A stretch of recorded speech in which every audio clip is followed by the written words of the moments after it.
Hi friend, তোমরা সবাই কেমন আছো? আশা করি ভালো আছো। আজকে আমি তোমাদের দেখাবো সাবুর পোলাও রেসিপি। তোমরা সবাই দেখতে থাকো। চলো তবে শুরু করা যাক।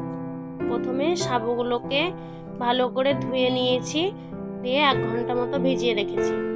তারপর উপকরণগুলো কি কি নিয়েছি দেখে নাও। আলু কেটে নিয়েছি, আলু গাজর কেটে নিয়েছি, লঙ্কা কুচি, আদা বেটে নিয়েছি, মটরশুঁটি ছাড়িয়ে নিয়েছি।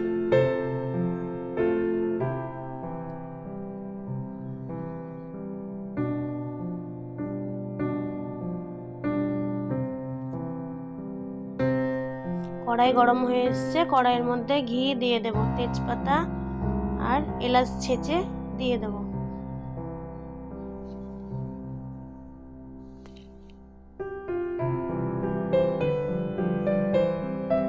এবার কেটে রাখা আলুগুলো দিয়ে দেব, ভালো করে নাড়াচাড়া করে নেব।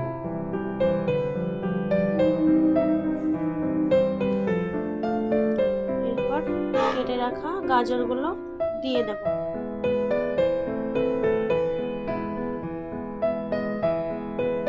দিয়ে ভালো করে ভেজে নেব।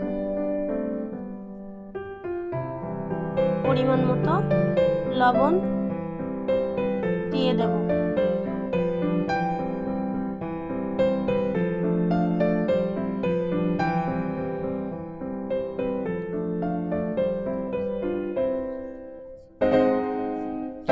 যেহেতু এটা একাদশীর খাবার, তাই জন্যে আমি সিন্ধুক লবণ দিয়েছি। আপনারা চাইলে এমনি লবণও দিতে পারেন। আমার বাড়িতে এটাই উপকরণ ছিল, তাই দিয়েছি। আপনারা চাইলে অন্য কোনো সবজিও দিতে পারেন। মটরশুঁটি দিয়ে ভালো করে নাড়াচাড়া করে নেব। ভালো করে ভাজা হয়ে গেলে কাঁচা লঙ্কা, আদা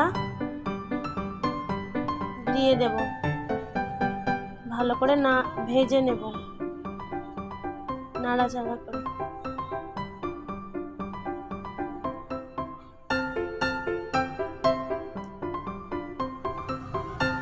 দেখুন আমার ভাজা ভাজা হয়ে এসছে। কাজু কিশমিশ দিয়ে দেব, ভালো করে ভেজে নেব।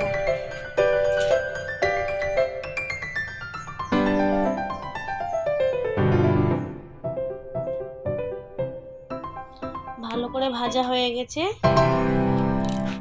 জল ঝরানো সাবুগুলো এবার দিয়ে দেব।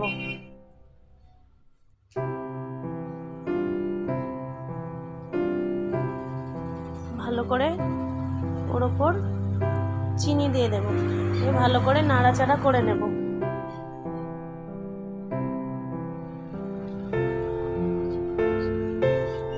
আপনারা যেরকম মিষ্টি খাবেন সেরকম চিনি দেবেন।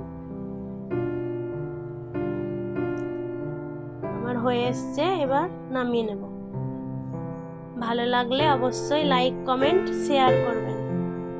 এরকম ভাবে আপনারা নিরামিষ একাদশীর দিন খাবেন।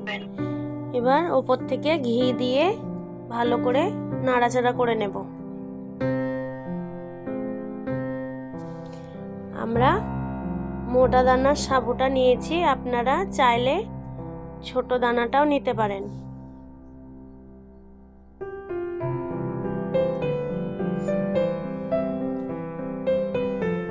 আমার হয়ে গেছে, এবার নামিয়ে নেব। আমরা এরকমই খাই গ্রামীণ পদ্ধতিতে।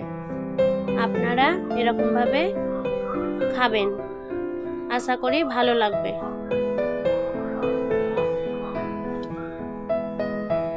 ভালো লাগলে লাইক, শেয়ার, কমেন্ট করবেন। দেখুন কত সুন্দর হয়েছে একাদশীর খাবার।